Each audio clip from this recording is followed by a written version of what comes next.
faith, family, business, adventure. This is the Phoenix Podcast with Ken Sharpe. And welcome to the Phoenix Podcast with Kenneth Sharpe. And I'm here today in this beautiful historical city of Hoi An in Vietnam with a very special guest, Miss V. And I chose as this guest on the whole country of Vietnam because not only is she one of the most famous celebrity chefs in Vietnam, but I think you have the best food in this town. And I ate in your restaurant 2 times before I even knew who you were. Really? Wow. Before my team told me about you, I'd come here twice.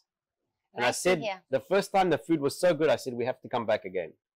Super good to hear. You So make thank my you. day. Thank you for being on this talk show and on this podcast. It's a privilege to have you here. How are you doing today?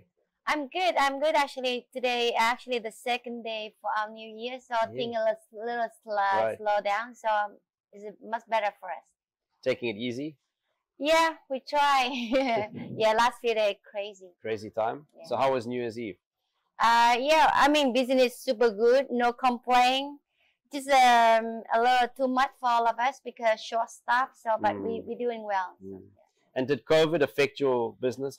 Tell us a little bit about what happened during COVID. Oh man, it's crazy Yeah. time. Yes, I believe it not only for us, for all of us around the world. For me, it's even I think that for someone who have a busy life like me, like from morning to night, I have 500 staff and Wow. seeing about 1,000 diners per day around, and then boom, nobody around, Normally, in the morning, so many phone calls, chit chat to my team. Okay, big operation the day, but then I talk to nobody. And then I realized, oh man, actually, I'm quite confident in the beginning. It's the first day, I remember the 18th of March. We meeting with all of us together, 500 sitting in front of me. I say, all right, everyone, I need to tell you that time to us to take a break. 1 month. That's what I assume. We take 1 month break. So I think that You time, paid them for that 1 month? yes. Yeah. And then I thought 1 month break. Right. That's our plan. Some disease spreading to our country starting now. So everyone take it easy. Enjoy the time with your family. Having fun with your kids, which is we don't have much time with them for work into this industry. So, in the holiday time, we're the one to work harder, So I feel that's okay, perfect time. So all of us. I send a very, very optimistic Yeah. message. Right. And then, as soon as we close, after 2 weeks, I get so many warnings from local authority, all right, no one can get out of the house. Oh. And then, Full shutdown. Phone. And then I thought, oh man, what's happening? So, after first month, every week we get more announcement about something serious coming. So after 3 months, I start feeling, something wrong. And then, at the end, it took 26 months. 26 months. No Yeah. business. No business. So how did you survive? For me, the hardest thing is about, I grew up in the market. My parents' house right in front of the market. Right. And then I see people from 5 a.m. to 7 p.m. and all from elder to the youngest. That's a whole life. But then suddenly nobody around. That's the hardest part to me. Yes, so 26 months closed, completely closed. Well, they say dynamite comes in small packs, and you're a woman who's full of dynamite. Because I can see you've got a thriving business still here today. I must say, is this restaurant more than 500 seats? How many seats? Yeah, about 800. 800 From seats. Can you 3 believe it? floor, 3 12 floors. different concepts. It like occupies half of the city block. I call that the Hoi An Eatery building, one-stop dining. One-stop dining. So if you do the shopping mall, you call one-stop shopping. Right. Okay. For me, one-stop dining. So tell us, what does that mean, one-stop dining? Like, the eatery? What is it? Yeah, we got so many different concepts, from pop-up style to fine dining, and cabaret, and Right. you know, and bar, and so many different concepts into one building. And it's all Vietnamese cuisine? No, international too, yes. So you do some fusion? Yeah, a bit of fusion, a bit international. You know, the more popular international food, because this is a Hoi An. We call like a melting pot place. You got people come around the world, so many different nationalities. So we have to serve them most of, you know, their comfort food as well. And the palate of the Vietnamese, is it different to the Westerner? Absolutely. I would say Vietnamese food look pretty simple, but it's so complex. Right. Yeah, it's very sophisticated. That's the reason why I don't think being the chef, open a Vietnamese restaurant outside of Vietnam is too challenging. I did one in Australia when my daughter lived there for a few years. But after she said, "Oh, I have enough, I'll go home." And then I said, "I go home too." It's too much for us. Yeah. So we did a cooking lesson with my family. 15 of us came to Vietnam for 2 weeks, first time in Vietnam. And we went to this cooking school, and we loved it because it was the highlight of the trip. We spent the whole afternoon doing the cooking lessons, and we learned how to make some really interesting Vietnamese food. One of the things that I was surprised about was your pancake. It was a savory type, more like an omelette than a pancake. Yes. So let's go back in time. Like, take us back. I heard the story at 6 years old. You started getting into the restaurant and the family business. You were interested in cooking? Actually, 8 years old, I started my first business, not restaurant. That day, my grandmom run the food store in the market. Right. I run around the market helping them and having a little. 8 years old? 8 years old. I make money. I make money when I was 8 years old. How do you like that? 8 years old, starting a business to make money. Come on, people out there, 8 years old. Actually, I don't choose that life. It's just come to me, you know. That's a very difficult time in Vietnam after 75. So, very difficult time. We call rationing food. So, most of the time, you buy your food ingredient from the government monthly. So they would ration it out in portions? Yeah. And you could not buy more than that portion? Yes, you have to, you have a book we call family book for how many people, how much you can buy. And was it limited like to basics? Yes, you got basics, so carb from rice and some oil, some gas, some sugar, and meat like 3 times per year. 3 times per year you could eat meat? Yes. That is tough. If you, that's the government ration. If you buy it from the black market, you can, but you know, no one afford to pay. Right, it was expensive. Yes, of course, for black market to buy meat at black market. So now look back, it surprised me, you know, how much change. So that's how I grew up in the market area. When I go to school, then my classmate, the 3V, same name. So they give me a nickname, V Market. V Market? So, yes. All day I hate that name, but now I'm so proud of this. And that's the name in your restaurant, yes, V's Market? Yes, that's one of my dreams about V Market. That's beautiful. It's come true, 2012. And did you envision it? Did you see it? Like, at what point in your life did you think, okay, this is it, I'm gonna stay in food, I'm gonna stay in the market, I'm gonna create a restaurant? Yeah, good question, actually. I really quit school for the kitchen. Okay. My parents, when I was 10, my parents just take over the shop for my grandmom and expanding the shop, become a restaurant, 1980. So, you know, we don't have, we can't afford to hire people, so we have to work together. So the family was the laborers? I'm second older, so, you know. Okay. 10 years old, old enough. Yes. That in that age, yes, with girl in Vietnam, you should know everything. Really?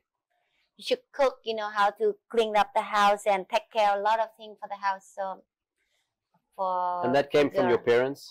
Yes. Culture was like that all the children would be independent at a young age? My parent, particularly my father, he so how to call it, very wide vision. Yes. So I would say, and very interesting how he grew up. And I remember once he kept telling me that when I eat something, I said, oh, I don't like it. Like one of the vegetable I hate it so much, it's called bitter melon. You call it bitter gourd. I hate it so much. And he said, eat it.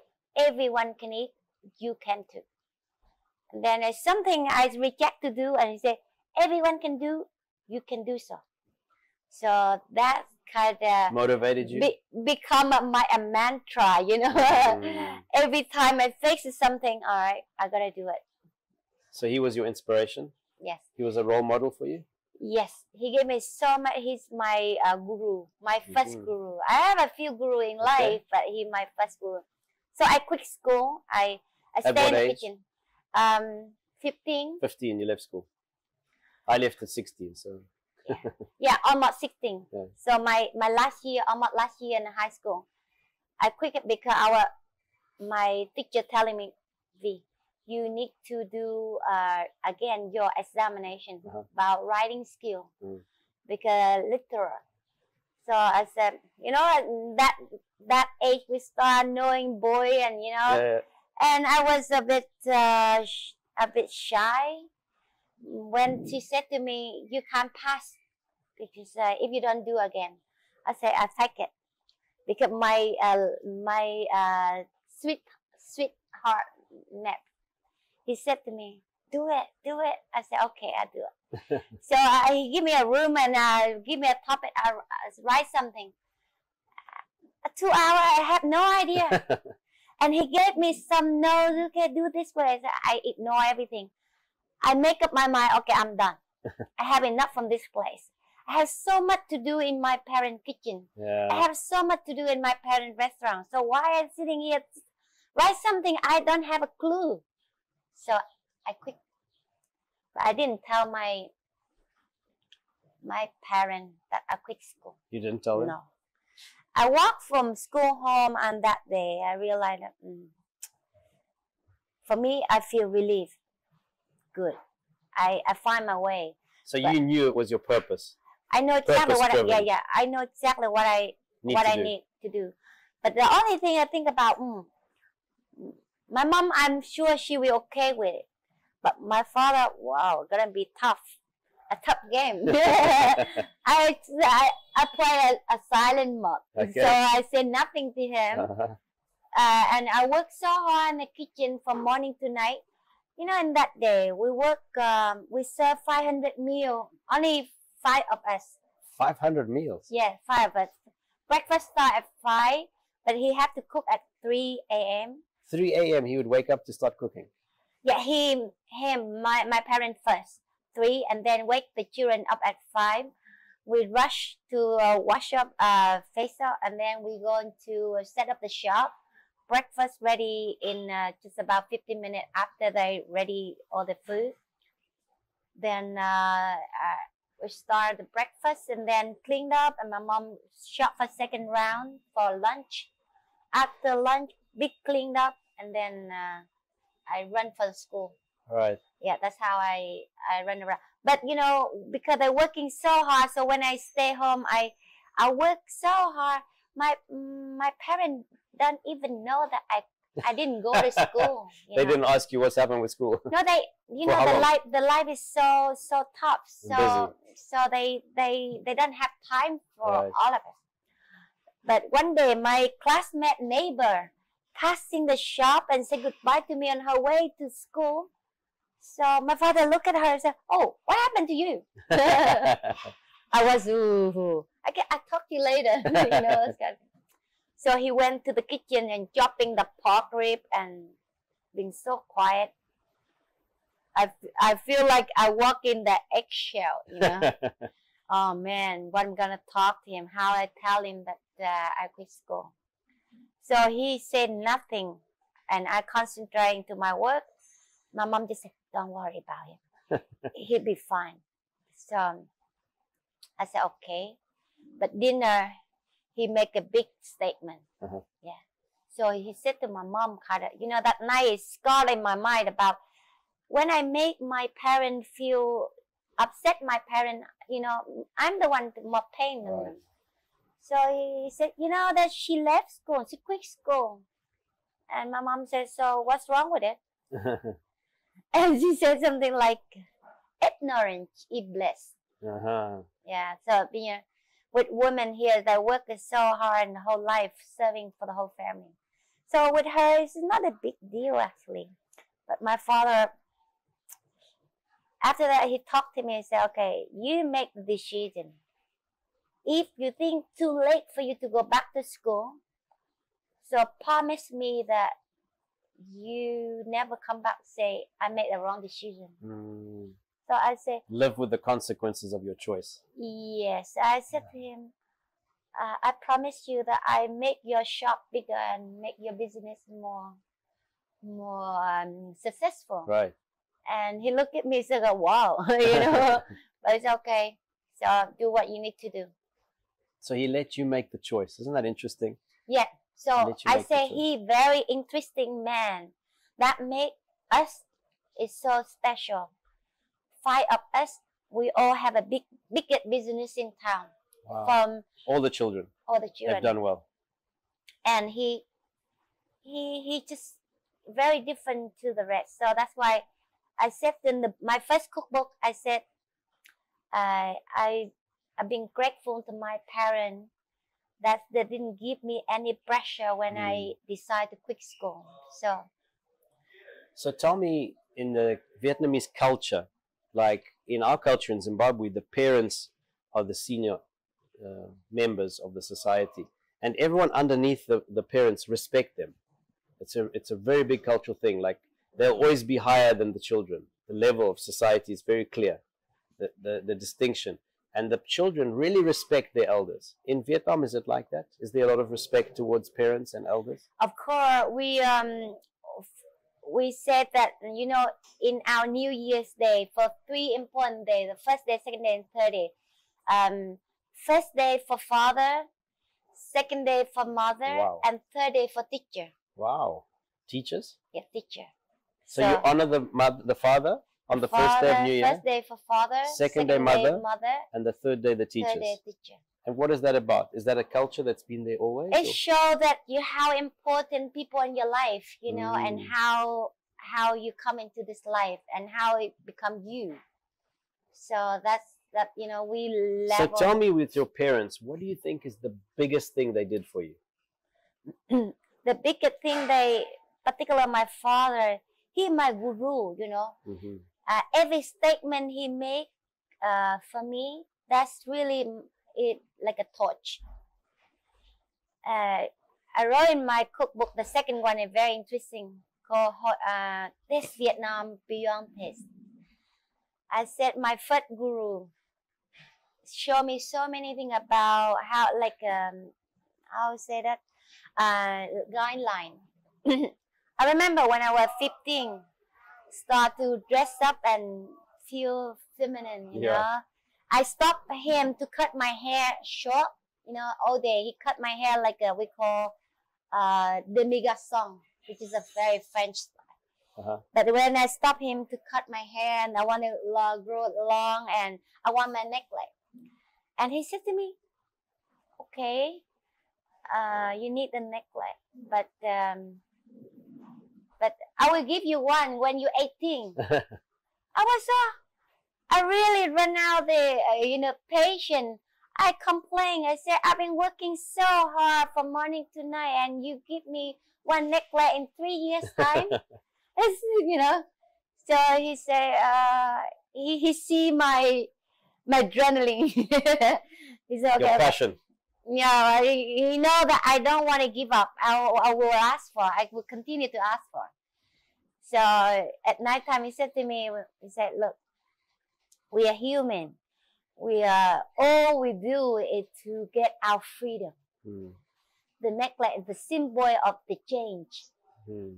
So what you need for? I will give you one, but not now, okay? In that age, I listening, but I don't take it. Right. I still think that he tried to play a game to me, But now I don't need it. I realize that something. So he was teaching you to have patience, Yeah. to wait for the good things. Not only for patience, but about what you need in life. Okay. Yeah. So it's something. You don't waste your time.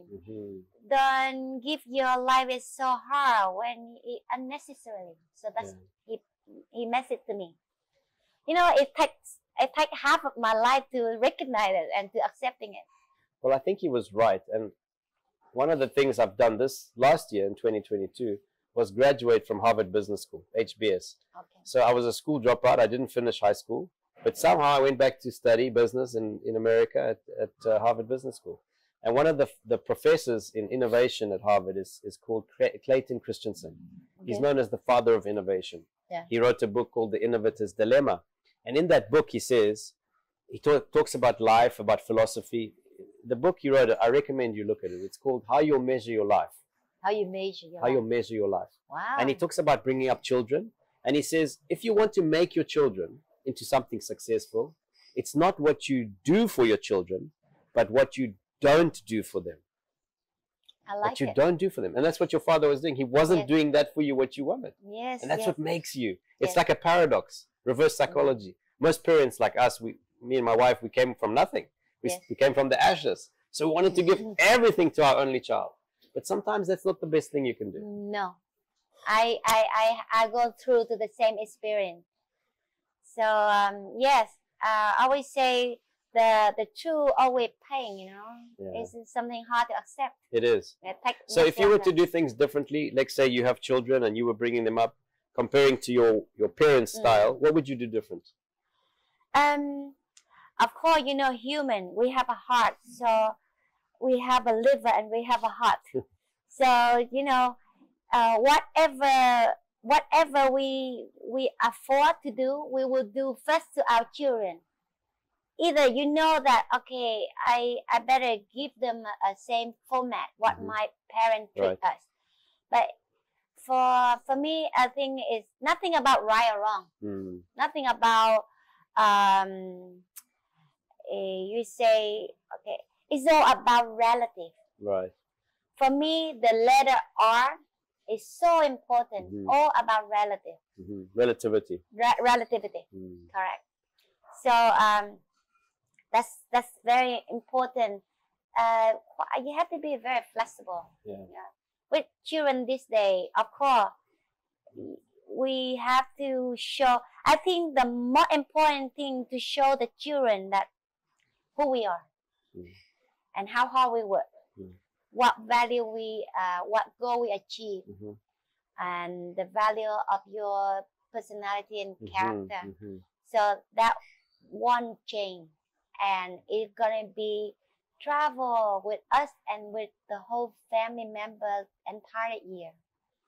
It's just about my parents. Interesting, they don't teach the children.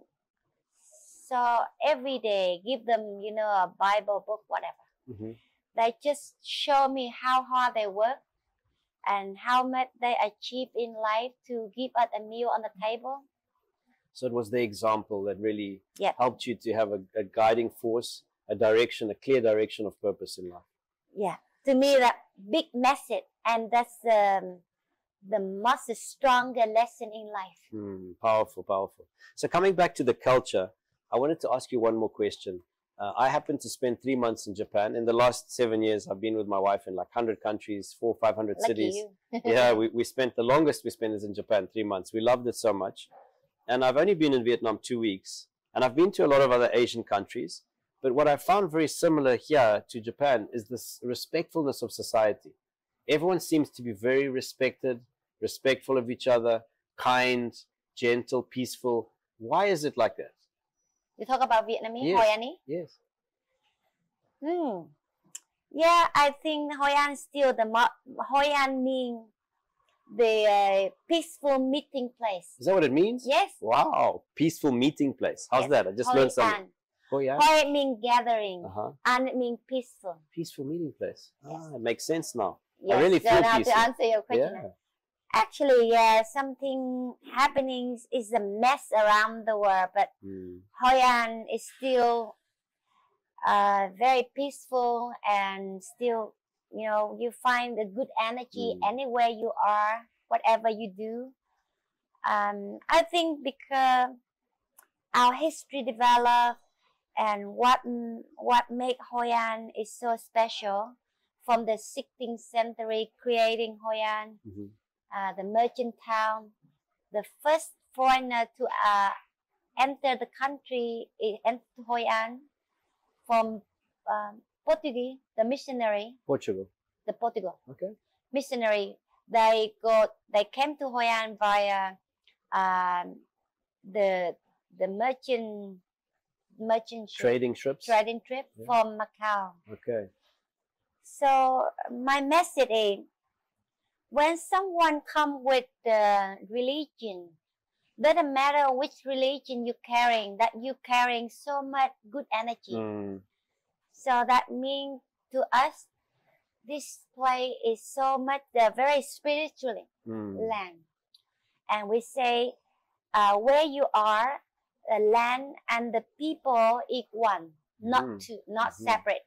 We call inner being, in the being.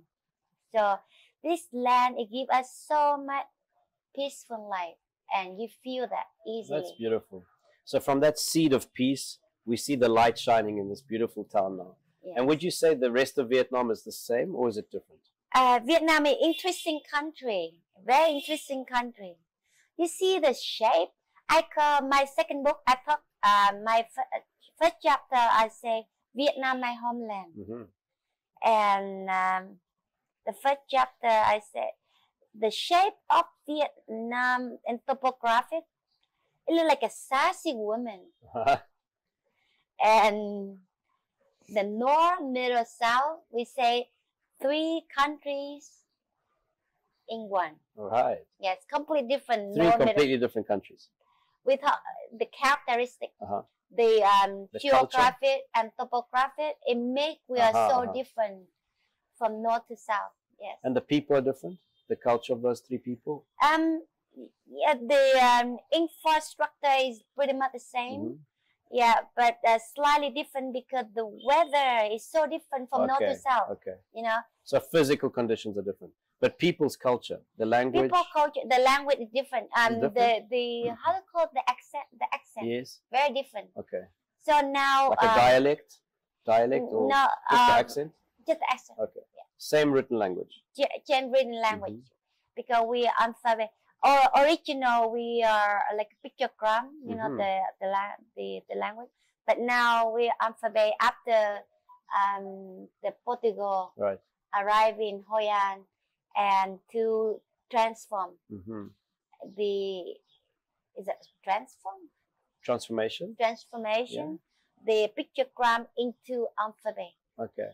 So that make Vietnam is very interesting country. The translation of the pictogram. Yes. So let's go back to business. And I want you to think about this in the context of our country, of Africa. Women are not dominant in business. They're seen traditionally to be more in the home, taking care of the house, looking after the children. And in our company, we believe in 50% gender equality. So we promote women. In Vietnam, how is it being a woman in business? Do you see any difference? Does society see any difference between men and women? Very interesting point. But I always say that most of the culture around the globe, we start very much the same. Women stay home, big family, look after children, cooking, house cleaning, everything. That you even in America, like a few hundred years ago, the same, you know. So when with Vietnam, I would say it's nothing different to what the other country did. But Vietnam, Viet means name of the trail. The name of the trail from north. Okay. Nam, it means southern. So these people keep moving south. Okay. Yes. So that means Vietnam, it means southern. Okay. So that means we're like a nomadic tribe. Yeah, from north to the moving south. To the south.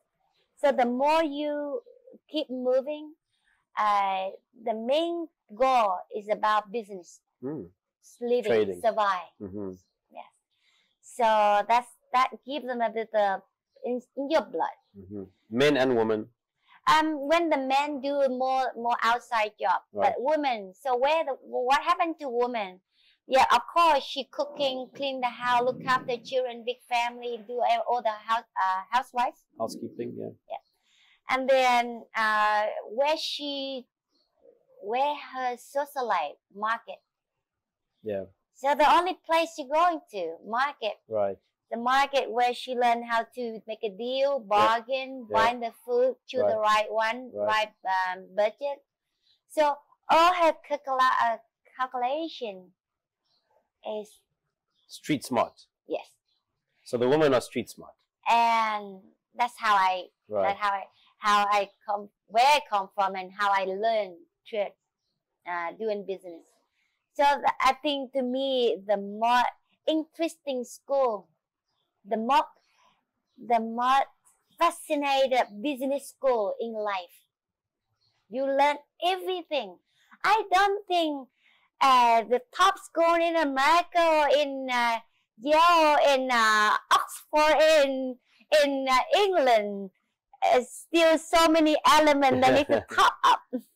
Yeah, for this kind of thing. You can't learn in business school what you learn in real business. Of course, you touch, you smell, feel that all the senses. So that's how women learn to do business. And then one day, when the interesting that when we get stuck from after 75, American embargo, blocked until 95. From 75 to 95. Yes. 20 years of 20 years, yeah.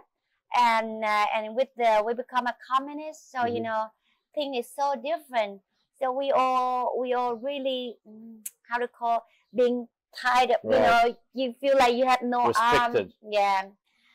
And then one day the country that we call what we call political policy change, and like Russia, and some boom, changing everything. When did that happen? Start in 88, but really 92. 92. And that was economic reforms? Yeah. Open market? Yeah, so that's how, I'm lucky to come in the right time. My first restaurant opened in 92. But in that day, still officially, you say, yes, you're allowed to do business, but not everyone can do it. So I was thinking about this, and you've built two really successful restaurants really close to each other. One on that side of the bridge and one on this side of the bridge. Do they cannibalize? Three next to each other. So how does it work? Does it cannibalize each other? Do you see that some guests prefer one location to another? You see that the first thing we talk about, the character, the building is so beautiful and the right location. And for me, any location I choose, they have to be walking distance. Right. So I can jump in anytime. I have to keep my eyes. So you move between the locations. I zigzag my routine, like maybe at least 5 times per day. 5 times a day. You can sneak in any time and see what's happening. So that's my secret. And they're all working fine? Yes, super good. And how many chefs do you have? Chef, we got about 5. 5 chefs in this one restaurant, and all of them. All of them. All of them. And what is your most popular dish? Oh, if we talk about food, I have no answer because everything I put on the menu is a popular dish. Right. Everything, what is my favorite dish? Everything I put in the menu, my favorite dish. First thing, I feed myself first. Whatever I want my customer enjoy, of course I have to enjoy it first. So do you create the menu yourself? Yes. Yourself personally? Yes. And the concepts, how do you come up with the conceptualization and ingredients? For Vietnamese food, I don't have any problem. I grew up in this country, and that's our culture. So we categorize a complete different. We call different category of food, like we call street food, something you a small bite, and celebratory food, which is for special event, and home food, which is something we call comfort food. Right. So each outlet, I will make the different concepts. So it's very interesting. That's why you eat all in my restaurant. You don't see It's different. Yeah, very different. And how often do you change the menu? How often? For the basic menu, you're not going to change. No. You just add into the season, and Okay. something out of stock for a long time, or my new creation.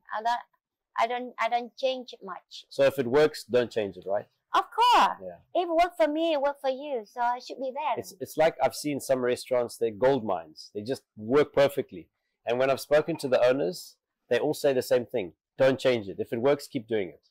Of course, because with food is completely different area. With clothes, okay, you want this color today, I feel red and white and black. But with food, of course, it's some taste is in your mind. You will go again and again. Right. It's like addictive. So tell me, what is the most difficult or challenging is experience, other than COVID, of course?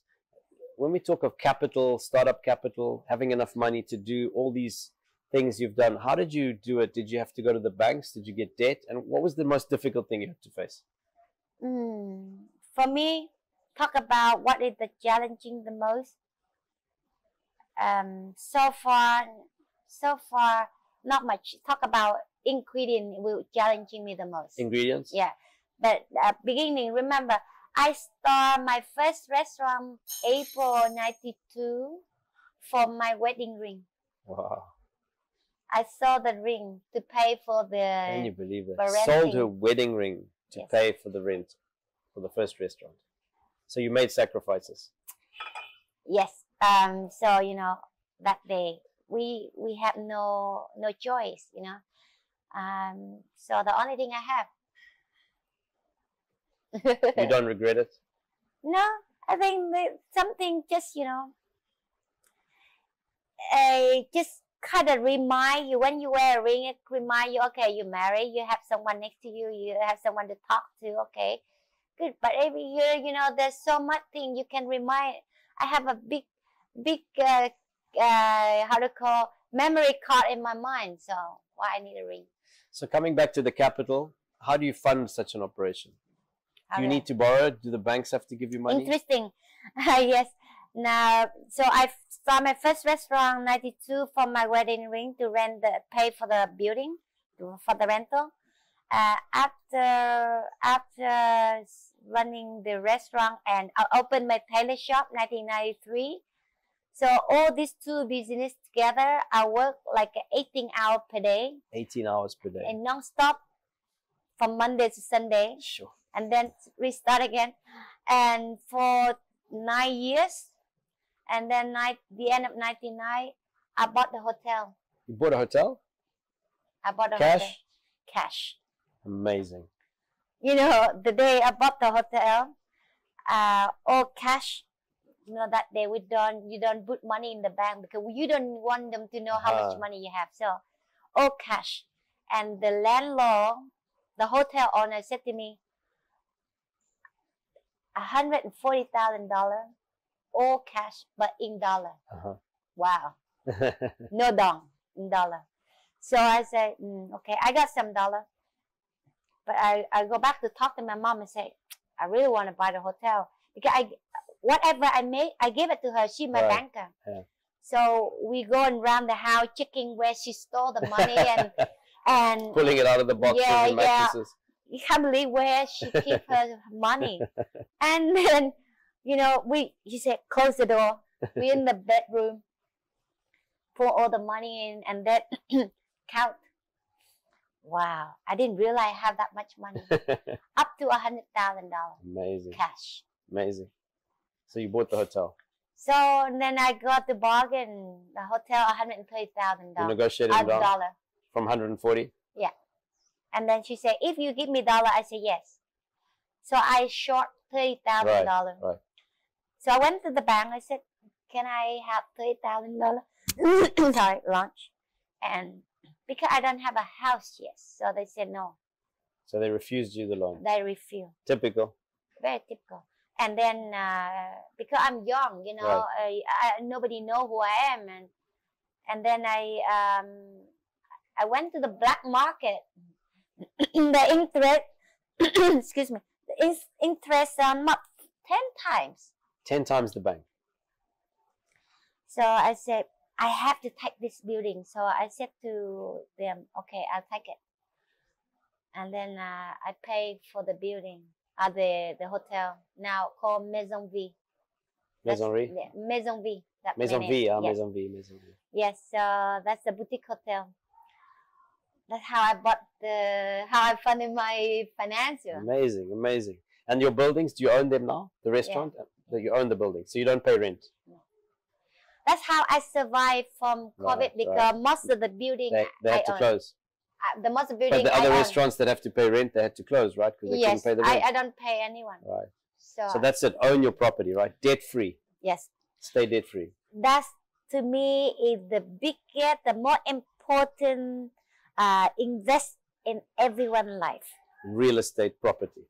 Yes. Number one, right? Yes. Never changes. Always goes up in value. Vietnamese have a saying say that to build your house before to make your career. Build your house before you make your career. I love that. I love that. And I'm in a property business. So come and buy a property. so thinking about the hotel, like in your investment growth, how much is it worth today? What would you say it's worth? I would say before COVID. Yeah, before. At the height, peak. At the peak time, around 6 million. 6 million. So from 100,000 to 6 million, right? 60 times growth. That's real money. That's life-changing. Yeah, 6 million. That's fantastic. Well, I want to ask you one more question before we close, Ms. Vy. Tell me what it is in your life that you're so passionate about. You've had a really interesting last 20 or 30 years of business, if you take from the age of 10 to now, 40 years maybe. The next 20 years, what is one thing you want to do more than anything else? What is the one thing that gets you up in the morning that you're passionate about, that you want to make sure happens? Yeah, for me, people talk about retirement. I don't have that concept in mind, you know. A human life, I know that Western society very different structure to us. So our society much more, much more flexible, more flexible. And integrated maybe? Yeah, very integrated and very flexible. You know, my day, first thing I'll talk about my day. I start 8:30, all the phone call, and then I know what happening, and then tell them how directing thing, what happening of the day. And then I'm going to the center kitchen, make sure that all the stock right, make sure all ingredient right, make sure that all the food come out perfect what I want. And then I go down to checking about all the booking and talking to all my senior staff. And then go around when the peak time for the restaurant operation, keep my eyes on the customer and see what's happening. And that's my your daily routine. Yeah, my daily routine. And then when I back to have a little break with staff, have lunch and plan for the evening. And everything exactly repeat what you do in the morning for lunch, and you do evening, afternoon for evening. And then I'm going to checking everything, and after dinner, I call all my friends. Some of my friends, you know, Hoi An is so small, they just live next to me, and 5 minutes to get here, and then we sit down and have a bit of food and singing and a bit of dance. That's I end my day about 10:30. 10:30. And my if you ask for next 20 years, normally this is my mantra or my statement, my saying. Future is right now. The future is right now. Right now. This beautiful, moment. Beautiful. The future is right now. Right now. This moment.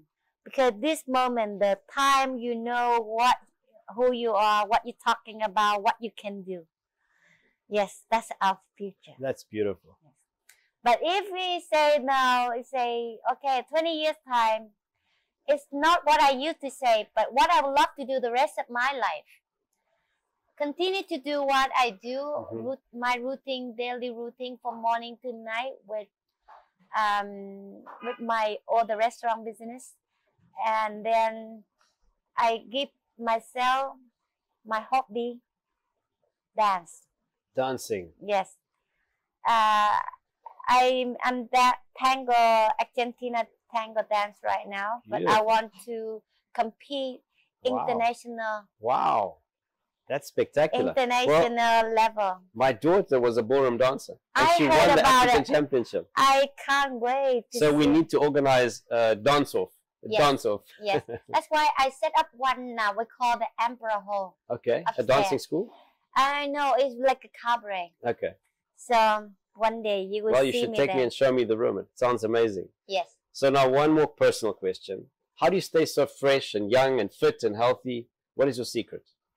Good question. And beautiful and smart. I say lucky that we are living in this this type of how much technology develop and how much information you can catch from, you can learn from. For me, the bigger benefit on my smartphone is about information, but you get the right information. So you learn so much from that. Right information. The right information. Yeah, that's important. Yes. You don't waste your time with something, in our body you have two parts. The one you feed them is your mind, or the one you feed them with your body. You feed with your mind, don't feed with the body. True. You feed with the mind, not the body. So you take positive thoughts? Yeah, take positive, but think about what you need for your life. For me, I would say that it's so important that, we are living in the universal of so much unknown part. What we know, human, is so limited with this universal. So for me, every day, find out something we don't know yet. Yes. And even my body, at the end of my book, I said, the whole journey from my life to finding V, who I am. Even dance. I want to know what other part of my body I don't know yet. I don't use yet. I don't read them yet. So let awaken all this muscle. Let awaken all of this ability and put into one beautiful performance. That's for me, my dream. That's beautiful, V. And what a way to conclude. If I was to summarize it, I would say 3 things. Firstly, finding out what your purpose is, who you are, identifying yourself. Secondly, really be willing and open-minded to learn something new every day. Absolutely. Because what you know is so small, what you don't know is massive. Very powerful. Well, thank you so much for being a guest on my podcast. And I look forward to welcoming you in my country, Zimbabwe. And you can try some new food. One day, yes. For me, everything is about waiting for destiny. True. When you get the right destiny, the right time, it just comes. You don't even ask. That's true. You don't have to push the doors to open. I don't they push open myself. Themselves. Yes, I will come. Thank you. It was great to be with you. You're welcome. So Faith, family, business, adventure. This is the Phoenix Podcast with Ken Sharpe.